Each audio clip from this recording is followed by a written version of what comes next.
What's up guys, it's Talon. Today I'm going to be teaching you guys when to gank and how to decide on where to path when you gank.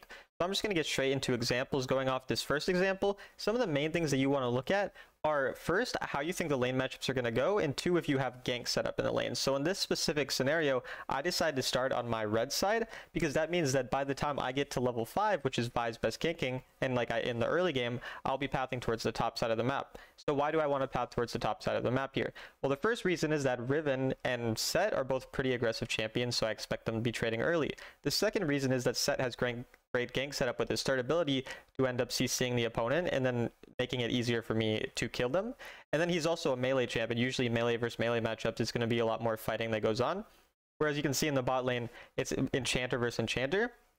And I don't have his great gank setup because all I really have is the CC from Seraphine, which isn't the easiest thing ever to land. And again, Karma and Ezreal are very safe. So for all those reasons, you know, Karma obviously with her shield and her movement speed, and then Ezreal with the dash, all of those reasons lead me to want to path towards the top side because I just see a much better likelihood of the gank working out. And then you're going to see here, I end up seeing them trade quite a bit, so I'm then pinging danger because I see the enemy go to the opposite side of the map.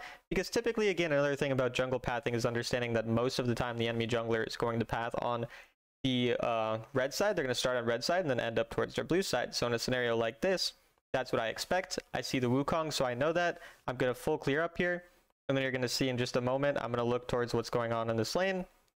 I'm going to end up finding a kill here, again, because of my pathing. So that's going to be the first thing to look at, really looking at the gank setup of your laners, how aggressive the early lane matchups are, the enemy jungle pathing, and whether or not other lanes are harder to gank. For example, in this game, the bot lane was kind of hard to gank due to the safety of their champions. So this game really exemplifies why understanding pathing is so important, and I'm really going to talk about the mistake that my opponent, who actually was top 10 on the server last season, just like me, Hide in Heaven, is quite a good jungler, quite a good player, and he makes a really crucial mistake in his pathing here. So the reason that I decided to start on my red side again, and then go towards my blue side, is because I don't see a very high likelihood of me killing a Maokai top lane. He's just a relatively safe champion. He's pretty, easy to survive on.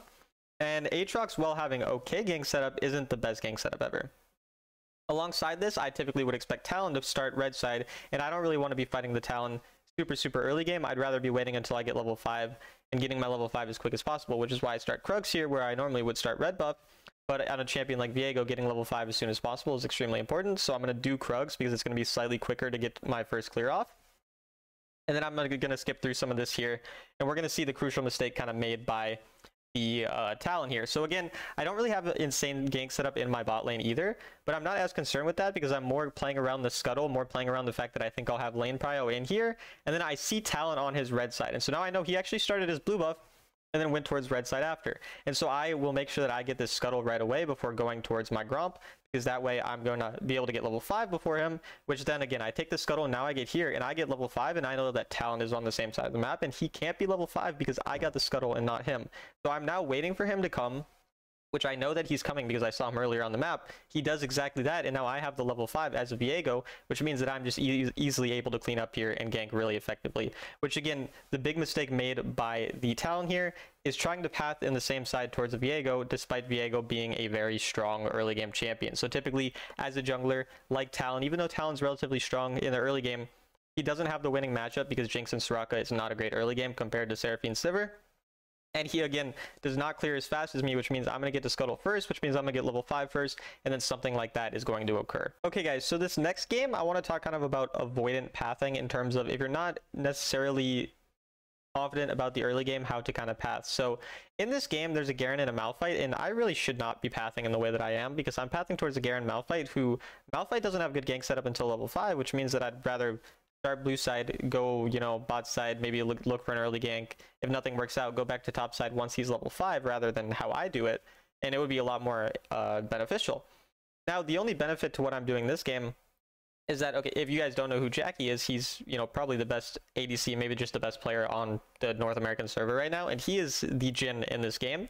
Alongside that, I know Jhin and Seraphine are a good early game, and I don't really trust my Rakan and Ezreal to beat Jackie because he's just really good at the game. And so I'm kind of pathing here because Mordekaiser, clear at roughly the same speed as him. I think he might be a slightly faster clear than me because Xin Zhao is not a very fast clear. So I have a slow clear speed, and I expect to have a losing lane in the bot lane, and for that reason I decided to path up here. Now if I'm looking at it in an objective sense, I would prefer to path towards the bot lane in this scenario if I can, but for those reasons I ended up kind of pathing in a way to avoid what I thought would potentially be a disastrous early game, because I wouldn't have Pry on the bot lane I'd expected. But I do just want to kind of mention the fact that you can sometimes just path in a way to avoid early game pressure if, say, you're a scaling, you know, late game champion who just wants to farm up. However, in a scenario like this, like I said, I don't think I actually should have pathed the way that I did, but it does kind of work out actually. We'll see here that we end up finding a little bit of a kill here on the Malphite here, or on the Garen here, so it works out. You know, sometimes these pathings work out even when they shouldn't have. Like I said, pathing to avoid the enemy jungler or avoid an early lane that you know is probably going to lose is not a bad thing. It's better to path towards a lane that you think is going to be a bit safer to path towards, not as dangerous. But like I said, probably should not have pathed in the way that I did in hindsight. Okay, so this next game is a good example again of kind of a way to path as a more scaling champion. And I know what you're probably thinking, Talon, you've started red side every single game. Do you even change your pathing? And generally speaking, if you can start red side, it's usually going to be preferable on most champions. So I'm certainly always more lenient towards starting towards red side. But also it just so happens that these examples all show me starting red side, which I do definitely do more commonly. But I don't have like a ton of examples from my recent games of me starting blue side. And I don't think it really matters, because what matters is talking about more why I'm doing what I'm doing. And so again, in this scenario, I'm a much weaker early game champion than Xin Zhao, who is the enemy jungler, and I do not want to fight Xin Zhao early.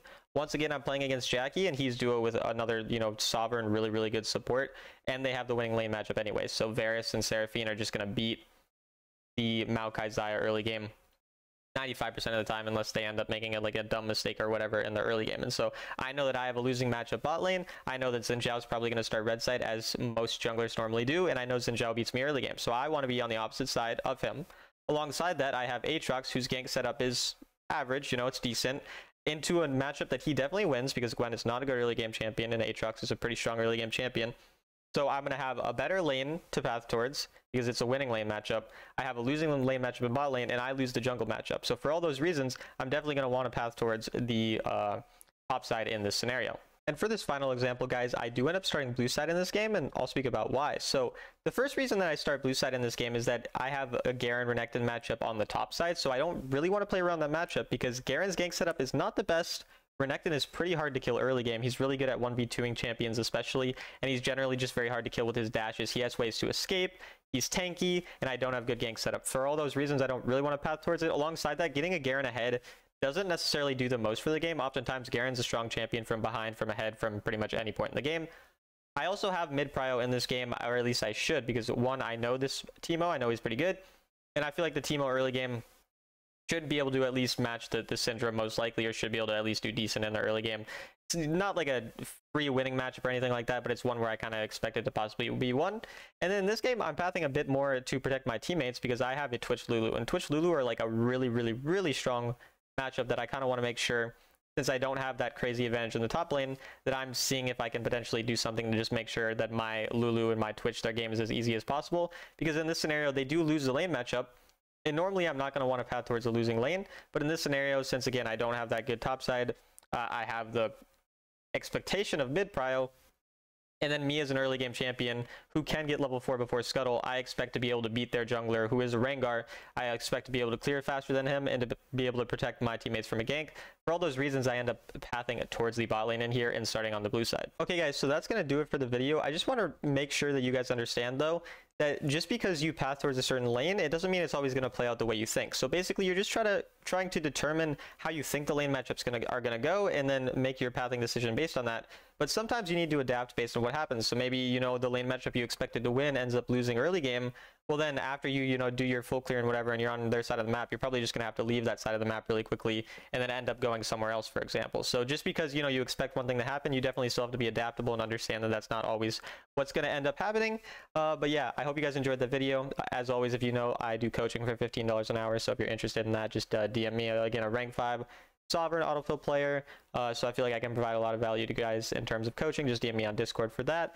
I hope you guys enjoyed the video. If you have any future video suggestions or anything like that, let me know in the comments, and I'll see you guys in the next video.